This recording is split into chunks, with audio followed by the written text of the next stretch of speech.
Hi everyone. I wanted to remind you that the Self Storage Summit is coming up quickly. Go to the selfstoragesummit.com to claim your free pass to the 2019 summit. Now again, hey, this is a virtual summit. This is going to be held online and not in the conference room. I'm delivering over 25 experts in self-storage right to your computer. So again, go to the selfstoragesummit.com to register, and I'll see you soon. So the big question is this: how are those in the self-storage industry like us going to be successful in today's market? That's the question, and this show will give you the answers.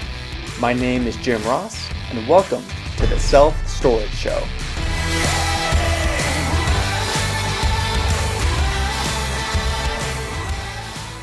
Hi everyone, this is Jim Ross in the Self-Storage Show. Today's episode, I got Brian Byrd with me. How's it going? Hi guys, thanks for having me, Jim. Good. With Landvest, and quite frankly, I don't know too much about it. So maybe before we kind of jump into what we're going to talk about, just kind of give us a little bit of background on you and how you got into storage, what Landvest is all about. Yeah, so Landvest, we've been around since 1985 and primarily operating self-storage facilities across the United States. Our footprint now extends as far west as Denver and Colorado Springs, and as far east as Atlanta and Orlando. So been around a long time, and obviously we operated other businesses, but self-storage has been our primary business for almost 35 years. In fact, May 9th of 2020, 35 years our primary business. You don't hear that very often. You're an old timer. Well, right. No, No, seriously. I've got the gray hair, male pattern baldness to show for it. Yeah, I'm right there with you on that. So I'm just curious. So do you own the properties? Do you manage? How does that work?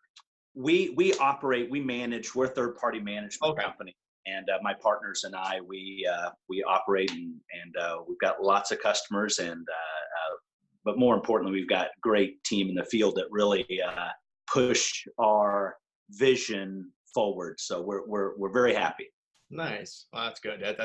I've dabbled in the third party management on and off for years now, and I have a little small portfolio here in Utah and surrounding states. So I feel you. I did my toe. There's great days and not so great days. Exactly. There is. Again, I always, kind of being a student of storage, I was reading, magazines, all that kind of stuff. I know you did a article a while back about, leveraging online reviews, and For sure, yeah. Anyone knows about me, I've been beating that drum for a long time about reviews and what you can do with it and how to get them and leverage them. And again, get another perspective on here to talk about it. So yeah, if you don't mind, let's kind of jump into that. Right. Well, they're definitely more powerful than they've ever been, and I can't imagine they're not going to become more of a requirement. I don't think it's a necessity anymore. I think it's a requirement to successfully operate your business on the web, and it doesn't matter what size. If you've got a one property portfolio in Jones, Arkansas, or if you've got 300 properties across the United States, reviews are huge. Yeah, again, it doesn't matter, like you just said, if you have one site or 10, 20 locations. No, you treat each property like its own entity. So it doesn't matter Exactly. what portfolio is. Exactly. You want to focus on each site. So just curious, how do you guys, I guess first off, we'll kind of walk through the experience here. How do you guys initially request a review? So obviously Google is really weird about this. First thing is we never, ever pay, reward, or compensate anybody for a review. If Google catches you doing that, or probably anyone, you're in trouble. And frankly, here's our opinion. When we send out, or we have what we call a review template, before a customer leaves our office, they have an email that says, hey, welcome to the property. And then there is a quick link that when they click, it takes them right to our Google My Business landing page, period. In a lot of scenarios, we get reviews before a customer even leaves our office. And frankly, that's the best time to get a review when they're happy and renting a unit. See, I've gotten pushback. I'm with you on that. I've gotten pushback from people going, well, shouldn't they be experience the whole aspect of storage and you ask for the review after they leave? But I'm with you. It's like, no, it's at that moment of, it's never the best when they've moved in and they've chosen you and they've given you money the very first time. They're kind of in that Right. of, okay, keep yes, yes, yes. Okay, I'll give you a review. So I think it's much more successful asking at the time of move in than at the time of move out. Right. And you're going to get your customers that don't do that anyway. And when you're working your existing, because in storage, everyone who's in the storage business, we have those customers that come and hang out in our office. And those are the ones that are always going to give you the great reviews. Yep. But at one time we had a property and it looked a little hokey. We had a property that had 350 5-star reviews and that's it. Nothing other than a 5-star. Now we have a rock star manager there and we were just kind of waiting for a bad review so it didn't look like we were generating nonsense. And then you have somebody gets upset about a rent increase and gets your review. So, but you have to find that balance. But we like to hit them at move in. And believe it or not, some people, they just don't give 5-star reviews. They'll give a 4-star. Hey, great place, love it. And when you respond to the review, thank you for the review. And how can we get a 5-star? Some people just say, hey, I don't give 5-star reviews. And you know what? I can appreciate that too. They're being authentic. They are being authentic. That's all you could ask for is being authentic and you just tell people, give us an honest review. And if that's their honest review, so be it. Absolutely. Absolutely. And the fact that you just said that you respond, that's one thing I see. Like I'll go do audits and stuff. And I'll pull up their Google My Business listings and within about 2 minutes, you can just see all the gaping holes of what they should be doing, And right. The reviews is one of them. They're getting reviews, whether, despite themselves, they're still getting some reviews, but they're not replying. The owner's not saying, hey, thanks, Bob, for this review. Exactly. Story here, it packs a punch when you do that. So the positive reviews are very easy to respond to, right? I mean, hey, thank you for this and whatnot. Yeah. But the ones that, in my opinion, in our opinion as a company, the ones that really set your business apart are when you respond to the negatives. And kind of an interesting, a couple of things from the Wall Street Journal and from a tech guide. Yeah. Over 30% of the negative reviews that a business gets are from competitors. I thought that was fascinating. Now, that doesn't mean just the storage industry. Yeah. Right. So, but that's just kind of a global study that they did. What's interesting is we would terminate an employee if they did that because we don't want, that's tacky and it's bad karma. You don't play that. That's game. Not, yeah, we don't play that game. We don't roll that. But it's interesting as I looked back at reviews after I saw that data, we started doing a deep dive on the people that would give us just really nasty reviews, and they were only reviewing storage facilities. And so here's the thing about this. So when you're responding to reviews, the first thing I do is pull up a tenant's account on the accounting software, right? And see if there are any notes from the manager. If they say, oh, we're making up something, the service was terrible, heaven forbid, my unit was broken into, whatever they may say, right? All of those things happen and they're dreadful to respond to, right? Well, the first thing I do is look into the tenant's account. And I'll find a lot of the time on our 1-star reviews, they're not a registered tenant. So we address it head on and we'll say, hey, Mr. Ross, I'm sorry to hear about your experience. We did look at your account or attempt to find your account and you're not a recorded tenant at our property. Are you sure that you're reviewing location? Please give us a call at boom, right? And what that does, it lets somebody else that might be reviewing or looking at our reviews know that, maybe this is a bogus review if they're not X, right? And me personally, and I don't know if I'm the norm, but when I look at reviews, I go to the negatives. I want to see what people are really saying about it. If I'm going to a restaurant and I hear rave reviews, well, I don't want to hear about all the great stuff. I want to know what food to avoid, right? Don't order this or don't order that, right? Or is the service bad? So when we respond to reviews, we want to respond in a manner as if they are only looking at our negative reviews. And I think a lot of people may do that. So that maybe that's a pro tip for someone, is to respond to those negative reviews in a manner if that's the only reviews that they see. Yeah, and that actually kind of brings me to my next point, because I always put myself in the mindset of the manager, the owner.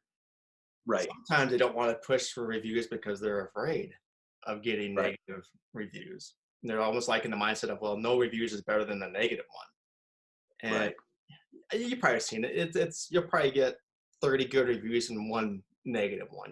Sure, It takes a lot for someone to really go out there and place a negative review. So I sure. hopefully they can overcome that fear of it, because the rewards outweigh so much more than getting one or a few negative reviews. Exactly. Yeah, and the other way to look at negative reviews, might be this way. Yeah. When a customer gets mad at you at a property and just moves out and you don't know why, you never had an opportunity to learn something or maybe solve their issue. When a customer comes to you and complains or gives you a negative review, we should really take that as an opportunity to improve the business. Because if you get a lot of negative reviews about, let's say, a bad driveway, a bad manager, a Yeah. leak somewhere, sometimes you might not know that as an owner, and it's really important because it tells you a lot. You can extract the bogus out of a negative review and take the good. There's always, more often than not, is good to come out of a negative review. It gives you an opportunity to improve your business. Yep. Yep. Just curious, when you're going back to requesting the reviews, have you guys ever played around with kind of testing out email versus like a text form of texting them saying place a review? So we've done both, Yeah. and we haven't seen right now. I don't think we have a large enough sample size. So what I'm going to say may not be fair. Yeah. Right now, we haven't seen a major difference. We get an overwhelming amount of our new customers responding to the template, what we call our template that goes out. It's short but sweet, and it takes them right to where we want them to go. Well, that's just it. Take them right to where they want to go. Don't make them click more than they have to. So if you just have a hyperlink that goes right to the review section, that's the best. Right. And when you're setting your hyperlink up, don't have it be 412 characters. Right click on that and change it and shorten it to something that they know what it is. I tell all my clients it's a site called Bitly, bitly.com. Yep. Bitly. Yep. You just go there, you put in your domain, it'll give you a quick little hyper domain that you can put there, and it's much cleaner. Yeah. So what's interesting, what we do, which is probably old school, when we set up our initial review template, we do it in Word, okay, and then copy and paste the hyperlink, and it's 485 characters. Well, we'll right click on that hyperlink, and it'll come up and say edit hyperlink. Okay. Well, when it does that, it allows you in Word to type out what you want that to be. So it could be, ABC storage -Main Street. And so that's a fast way for us to do that as well. So if some of the operators out there that are watching this and they're freaked out by the internet, don't be freaked out. You can also do it on Word. You don't have to go to Bitly if you're not comfortable. So don't be your own obstacle. There's a lot of different ways to do this. Yep. No, the most important fact is just making it easier on the customer. Put yourself in that customer's point of view when they're getting that email or text, whatever, just as right. Okay, is it to the point? Is it giving a good call to action? The end. Right. It should be one click, 5-star, save. Boom. Yep. Yeah. Have you guys? I see this a lot. I'm just curious if you guys ever used it more like the reputation management kind of people that are out there. We have, and speaking just for our organization, and we've got a lot of properties. We think there's nothing like responding to reviews like somebody who knows your business. So right now, it's not for us. Yeah, I think that's the correct way. Yep. I've gone back and forth. I see sometimes like when it's just a sheer number of things coming in or storage. It's not like we're running 20 a day, and it's too hard to keep track of. At each location. Right. It's manageable. So that's why I was curious about that. I think as long as the district manager or that manager is on top of things and just being part of, Yeah. asking for reviews and doing the responses, I think you're okay.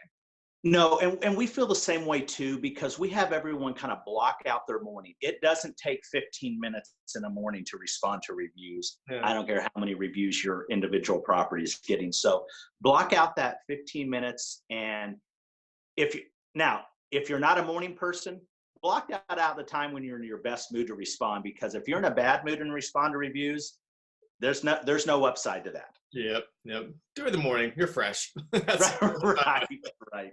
Haven't been beaten down by the rest of the day.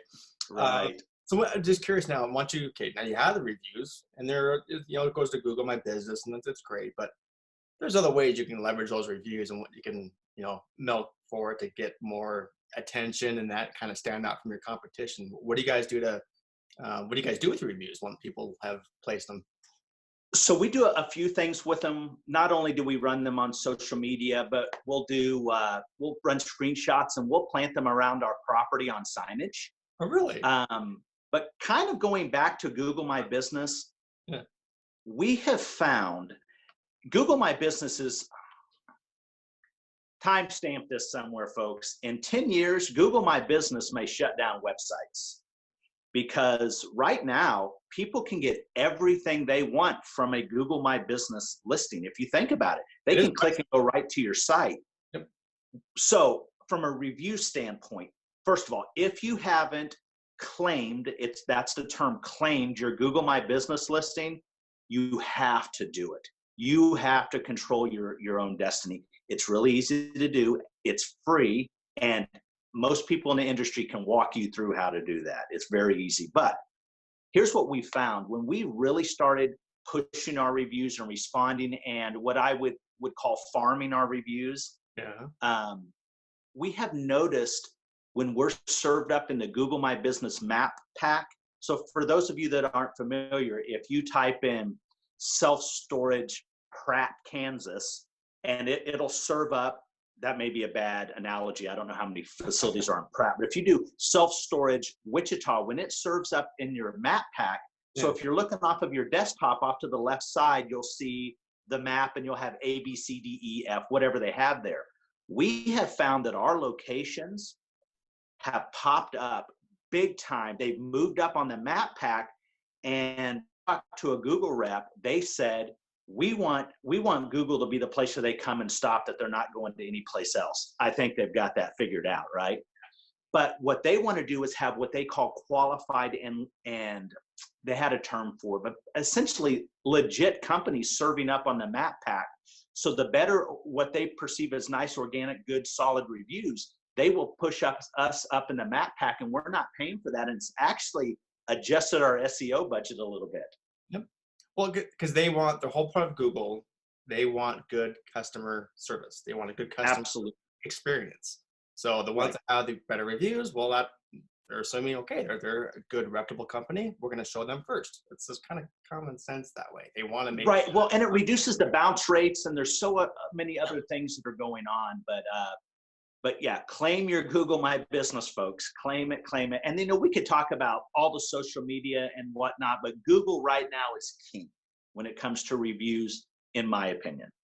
Do you put the reviews on your website, so when people are looking to? We do. They auto feed in. Also, they feed also to our individual landing pages as well. Cool. Well, what I'm getting at is, when people place a review, you can repurpose it. you can repurpose these reviews. Like, again, I didn't even think about signage. That's pretty genius. But signage on your site, have that feed go onto your website. Because again, the whole point of this is it's social proof. When people are looking around to, where they're going to store their goods, right? They don't know. They need to find someone they can trust. Is what it boils down to. Because they're giving you the permissions. And yeah, no, you're exactly right. And we believe in this industry that we get people for 4 reasons: death, divorce, moving, and job loss. And what other time in your life do you need a business that you can trust? Yep. And so it goes to your point, 100%. Oh, good. Well, again, this has been enlightening. I'm taking notes myself here, so this is fantastic. Great. Is there anything else that pops up that you want to end with? Well, the biggest thing is when you're even responding to positive reviews, you need to showcase strength. So if you get a lot of reviews about Jim Ross, your manager, when you're going to do something maybe on social media or even a video on Google My Business, why don't you do a quick video about Jim? So when they're seeing everything, oh, Jim, Jim, Jim, Jim, Jim, now there's a video, they're like, okay, now I know Jim's a real person. He's not a guy in corporate office. So I think, or if they mention your climate control or how clean your facility is, take pictures, really highlight what the customers are talking about, and then other people can see that as well. But listen to the negatives and fix those negatives, whatever those negatives may be. Oh, that's fantastic. Well, let's end this here with, again, thank you for coming on, but anyone that wants to reach out to you, for your services and that, what's a good way to reach out to you? Really simple. The fastest way, you can hit us on our website, which is self-storage, mgmt.com, self-storage, an abbreviation for management.com. You'll find me at Brian Byrd, or you can email me at brianbyrd@landvestmgmt.com. We talk to a lot of people, and we're not here to charge you for every question that goes on. And the business has changed over the years, and we want to be helpful where it doesn't hurt. That's fantastic. Well, again, thanks for taking the time, Brian. I appreciate you, Jim. Thanks for allowing me to be on the show. All right. Talk to you soon. Take care. Thanks. Bye. Thanks for supporting the show. I want to let you know that we've just opened up our brand new free private Facebook group. There I'll be having some extra special content not found anywhere else. If you really want your facility to be a success in today's market, then this is going to be the place for you. You can request to join us at selfstoragecommunity.com or search for Self Storage Domination Community on Facebook.